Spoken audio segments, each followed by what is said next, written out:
What's the most unexplainable thing that's happened to you? My husband was driving and I was a passenger in the front seat. I don't know what made me do this, but I quickly grabbed his arm and I shouted, "Slow down." Which he did. Then a few seconds later a car on our left side sped past us really fast, then careened into our lane and crashed into the car in front of us. The person speeding died and the person in the car in front of us died. Had I not had told my husband to slow down, we would have died because we would have been hit. It's inexplicable what made me do that, but I'd like to believe I have a good angel watching out for me. Christmas night I was sitting in my room, scrolling Reddit while listening to a podcast. From the corner of my left eye I saw something fly up to the ceiling, hit it hard, then fall back to the floor. At the moment the thing launched itself, I also heard a very loud pop. The thing was the screw-on cap of my battery-powered LED flashlight/lantern. The battery seemed fine, no weird smells, not oozing chemicals, not warm. I screwed the cap back on, turned the light on and off a few times. Nothing has happened since that night. Told this one a couple times, but it's a pretty good one and I've never gotten a satisfying answer. The crab. So, a few years back, I woke up in the morning, went to take my meds, and I noticed something odd. There was a crab scuttling around my balcony. It was a decent size. The body was probably about the size of my hand, kind of brownish green with whitish legs and underbelly. Now, I live in a condo in downtown Toronto, and I'm quite high up. My balcony is not attached to anyone else's balcony and my unit is on a side of the building that only has one row of balconies. There's also netting up that completely covers the open part to keep pigeons out, which was not damaged or torn. Toronto is also nowhere near an ocean. We have a lake, but it's quite polluted and there are no crabs living in it, and I live several kilometers away from it. So how the hell did it get there? Where did it come from? A person couldn't have put it there. I live alone and the only other person who has a key is my mother, who lives outside of Toronto. And my building's super. No one could have gotten onto my balcony unless they were Spider-Man. And even then, the netting would have been ripped or moved. A bird couldn't have dropped it there because of the netting. And besides, where would a bird have gotten a crab around here? I mean, unless it managed to sneak into a seafood restaurant or a supermarket and swipe a live crab. But that seems very unlikely. The crab couldn't have climbed up there on its own. And again, where would it have come from? So this crab just kinda materialized on my balcony and I have no idea how. Was cruising a back road on the way to work. When I topped a hill there was a cat in the center of the road. I didn't have time to react and tried to center the cat between the tires. I heard a loud thump as I went over it, and winced. No cat in the rear view, which I pondered the rest of the drive. When I got out of my truck I heard a meow. I searched all over as the meows kept coming. Eventually I found the cat safe and sound sitting on the spare tire underneath my truck bed. He hung in there for over 20 miles. I had that cat for almost 9 years. R.I.P. Mr. Furley. My boyfriend and I were traveling in Serbia. While waiting for our food at lunch I took a photo and video from our table of the wall of dozens of wine bottles we were seated next to. 2 years pass. One winter evening we were watching my favorite childhood movie, The Parent Trap with Lindsay Lohan. The opening scene of the wedding on the yacht stirred something inside me that I cannot describe. The camera takes a long time on this bottle of wine being served. I inexplicably go back in my photos to this restaurant in Serbia. Not sure what I'm looking for. And then I see it. The photo I took is of the exact same wine bottle featured in Parent Trap. That was crazy, but then I played the video I took. The music playing in the restaurant in Serbia? It's the same exact song playing in the wine bottle scene in the Parent Trap. I was visiting the United States, tens of thousands of miles from home, walking along the beach and heard someone call out from the terrace of this cafe. It was my former boss from back in my own country. My mind can't even begin to calculate the unlikeliness of that. My brother lived in an old farmhouse. It was actually one of the Sears kit houses from way back. Cloth wiring, creepy old windmill, the works. Previously belonged to my great-grandparents. During summer break and some weekends I lived there. My room was at the top of the stairs. It had one of those old school porcelain pull chain lights, the kind where you would pull the chain all the way down to turn it on or off. You could feel/hear the click. It was unmistakable. I was trying hard to go to sleep. Lights off, tossing and turning, for probably 30 minutes in the dark. Then the light turned on by itself. I don't really know what all kind of crazy like that happened while I wasn't there, but when I bolted from the room to tell him about it, all he said was "Welcome to the farm." When I was 5 years/old, my mom opened the door to 2 cops who were telling her that her daughter, me, was outside alone in spring with only a t-shirt and shorts at 1 a.m.-ish. At the time I was sleeping with her every night. So she told the cops it cannot be true, I'm in her bed right now. She comes to get me and we go in the entry. The 2 cops said that the little girl knew where she's living and that's her who said she was living at my house. The 2 cops then look at me, creep out and ask my name. I have a very unique name, by the way. Then the cops took the little girl to show my mother that it wasn't a joke of some sort. The little girl entered and ran to my mom yelling, "Mommy, mommy, it's me, Lily. My name is Livia. I don't know how the F dollar in it she knew my name and made a nickname with it to this day. I do believe she heard the cops asking me questions. Then I started to cry and eventually the cops left with the little girl. We often tell this story with my mother to family reunions. I wish I was kidding. She had similar physical traits too. Not identical but similar. When I was really small, like 4 or 5 years old, a woman my mom worked with at the insulation plant gave my mom one of those 90s Fisher-Price dollhouses because her daughter outgrew it. I even remember the night my mom brought it home. She was so excited that she woke me up at midnight to give it to me. She worked a late second shift. An insulation factory wasn't really a safe place for a really small child, so I had never met the lady. I only knew her name was Rosella, because I thought it was such a beautiful name. I had never seen photos or anything to identify her. Fast forward about a month after mom brought home the dollhouse. I was walking into the general store with my mom. I have no idea what compelled me, but I ran up to a lady checking out in line and yelled out Rosella. Turned out, it was her. My mom just stood stunned, and Rosella had assumed that mom pointed her out to me. Except I had yelled out her name before my mom had even seen her. I just wrote a response involving a car story the other night, but probably my raccoon story. Was in a Kroger's parking lot trying to figure out a car issue. Dude who had something tucked under his arm came up and asked me if I needed help. I knew what I was dealing with, but said yes, because I'm a computer guy, not a car guy, and you don't know what you don't know, so to speak. He proceeded to take the tool I was using to mess with the battery terminal, and handed off the thing that was under his arm, which happened to be a raccoon pup, saying, "Don't worry, he don't bite." I'm completely stunned, holding and petting a completely calm raccoon while this guy sorts out my car. He takes it back, and goes about his day. One of many random and unexplainable encounters in my life, but probably my favorite. I took a nap after coming home from work and I woke up 2 days later at my parents' home, having no clue how I got there. My parents said I drove to their house, ate lunch and went to sleep. I have no memory of it, can't explain it. I've told this story before on Reddit, but here we go again. Growing up, my uncle had a Jack Russell named Crew who one day escaped from their fenced yard and went missing for a month or two. One day, he gets a call from a humane society in another town, around an hour away. It's Crew.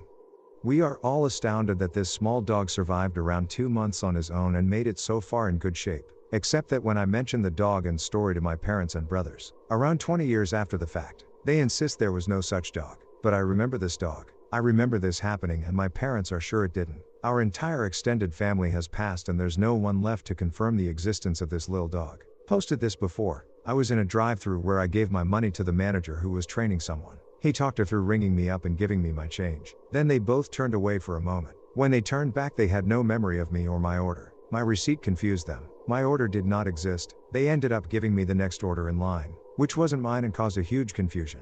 I walked into the place with my receipt and the wrong order. A different cashier started having an argument with someone in the back and I heard her say never mind, just make it. And I finally got my food. Late one night in bed my wife woke me up and there was a shimmering green mist in our bedroom. We both watched it for another 10 or 15 seconds and then it just vanished. We had been in that apartment for 2 years, and stayed for about another 2 years and nothing like that ever happened before or after. Not saying it was a ghost, but I really have no other explanations for it. And to make matters a little odder, few days later we learned that there had been a murder-suicide a building or two over from us right around that time. My sis and I were staying at my grandparents' house one night when I saw a person outside my grandparents' house windows one night walking up and down the area. It looked like my grandparents' neighbor. The next day I jokingly told my grandparents that the neighbor was taking a midnight walk last night. My grandparents exchanged a weird look then told me that my neighbor had died a week ago. My sister looked scared. Later she told me that had spoke to that neighbor last night because she was asking for directions to the nearest gas station. My grandparents and that neighbor were friends, but all of a sudden my grandparents stood talking to her. The neighbor had told my grandparents that she lived alone and grew up in an orphanage and she was into a lot of witchcraft. The neighbor died of a heart attack. I asked my grandparents if they had seen the body and they told me they had at the funeral. Blinked away a whole day in first grade. I was really tired for some reason at recess, so I just sat down on the grass and rapidly blinked. Because kids just do weird things. After 11 to 13 blinks the sky suddenly darkened. I got up and went inside, because everyone was gone. My teacher said I was late. The shock, everything was different. New assignment, new materials. It was all new. Also it had been 2 hours. Only when I looked at the wall did I see it was September 20th.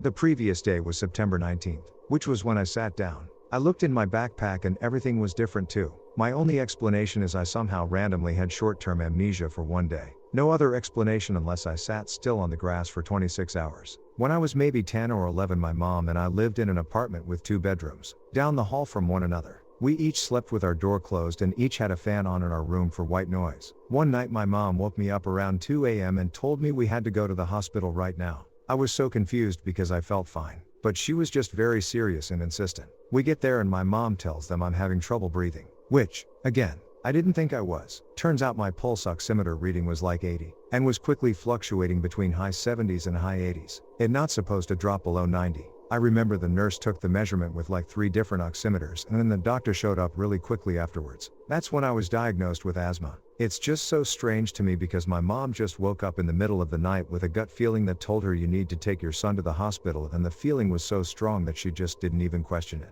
Our rationale is that maybe she heard me wheezing in her sleep and her mama bear instincts woke her up. But how could that have happened through 2 closed doors and with 2 white noise fans on?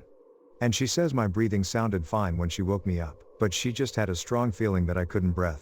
Just a really weird thing. 2 unexplainable events here. A little over 10 years ago, I was getting ready for work around 6 a.m. and as I got out of the shower, I was hit with intense vertigo. So bad I actually fell to my knees and had to hold on to the bed to stop from falling over. I had never had vertigo in my life, former gymnast and avid roller coaster rider, until this point. Took me about 30s to a minute before it went away, and when I stood up it was like nothing had ever happened. Very odd. Went to work as usual. Other than thinking that was bizarre, the morning started normally. About half an hour into work around 7:30, my phone rings and it's my dad. He knows I'm at work and he never calls while I'm working unless it's an emergency, so I knew whatever he was about to tell me wasn't good. He tells me that my aunt, his sister, woman was a second mother to me, had a massive heart attack in bed this morning, that the EMTs couldn't save her and she passed away. She died at exactly the time I had my intense bout of vertigo. As a child I had another weird thing happen. I was about 9 or 10 and woke up out of a dead sleep at 3 a.m. to get a drink of water. This was extremely uncommon for me as a child, as I slept like I was drugged and usually for 12 to 14 hours at a clip.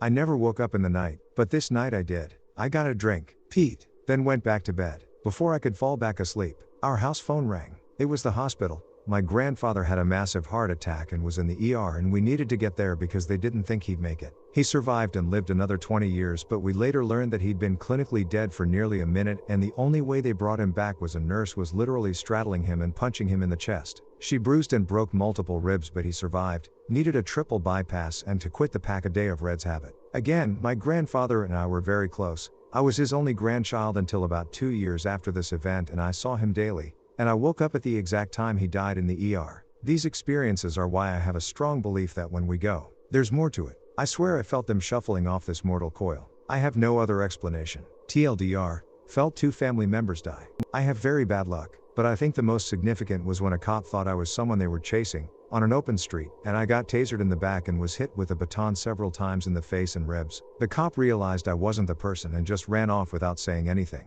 I called the police and they claimed they have no record of it. And I got a lawyer and tried to pursue action against the police department, but it all just fell flat and everyone acted like it didn't happen. Even most of my family. So I got the pleasure of having partial blindness in my right eye, left eye dominant, so thank goodness, and suffer from a broken nose and 2 broken ribs along with being tased and humiliated in public for no reason. Things are good. I tell you what, it's unlikely that this will ever happen again. But if it does, look for the aphid tags from the taser cartridge. They are tiny little bits of plastic that pop out like confetti whenever a taser cartridge is deployed. If you find one, it will have the serial number, which can be used to trace back to the officer, provided the department is doing the right thing with their records keeping. We lived in an old house in New England. There were times we would hear voices whispering. Outside furniture would be moved around, etc. The craziest thing was we would be woken from a dead sleep by the sound of someone falling down the basement steps. Legit, all the way down 12 wooden steps. Obviously there was no one there, but the sound was unmistakable. Happened when my in-laws were visiting and my mother-in-law ran into the hallway to see if we were okay. She thought one of us fell.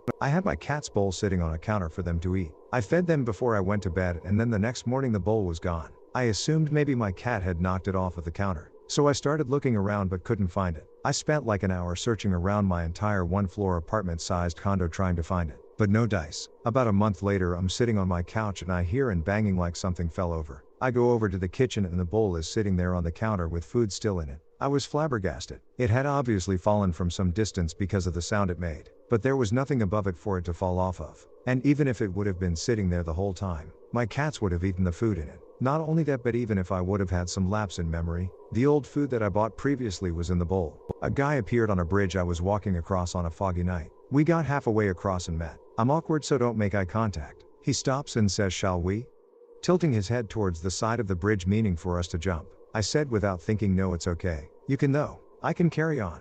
Realize what I said, I turn and he's gone. So I run back and he's nowhere to be found. The bridge is high enough to seriously hurt yourself but low enough to see the road. Cars kept speeding past in every lane and there was nowhere for him to turn once off the bridge because it was all thick bushes. Never saw him again or heard of anyone topping themselves. Think about him every so often. I'm prefacing this with, I am a spiritual atheist. One day, I went to work as normal. I had a full day worth of stuff I needed to get done. I had to work alone in this old building that almost everyone in my work never goes in. It's like 5 to 6 stories but almost entirely unused. And the top 4 floors are condemned, so all day I just keep sensing someone is behind me trying to jump scare me, but every time I turn around, there is no one there. It kept getting worse as the day went on and I kept thinking about saying screw it and going home early. Towards 2 to 3 p.m. my mind's eye kept seeing dead babies crawling around up in the rafters of the condemned area. But I'd look up there and nothing was there. I kept pushing through to get my stuff done, but I wanted to get out of that building, so body finally finish and rush over to the buildings our offices are in, and I sit with my boss and talk to him for like 15 minutes cause I honestly just felt like I needed to be around living humanity after feeling that shit all day. I thank my boss and pack up my stuff to go home.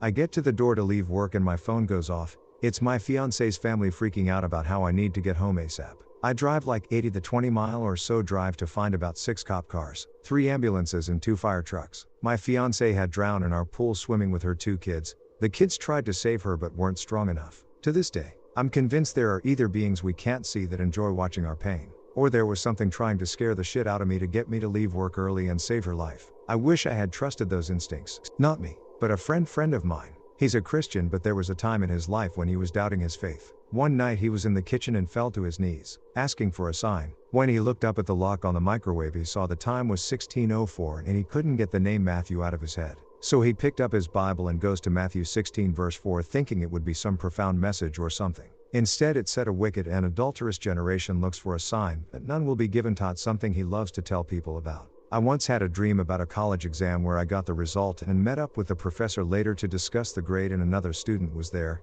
someone I didn't know but had seen in the classroom of like 200 people, at the professor's office. The event actually happened a few days later with the same student being there. Craziest deja vu ever. When I was about 10 years old, my sister had a friend that lived a couple of doors away, so was always at our house. During one of many sleepovers, the 3 of us had all slept in the same room. While I was asleep, I heard an adult woman's voice that very clearly said, "They are leaving you. They are leaving you." Freaked me out a bit and caused me wake and open my eyes only to find both my sister and her friend walking out of the room.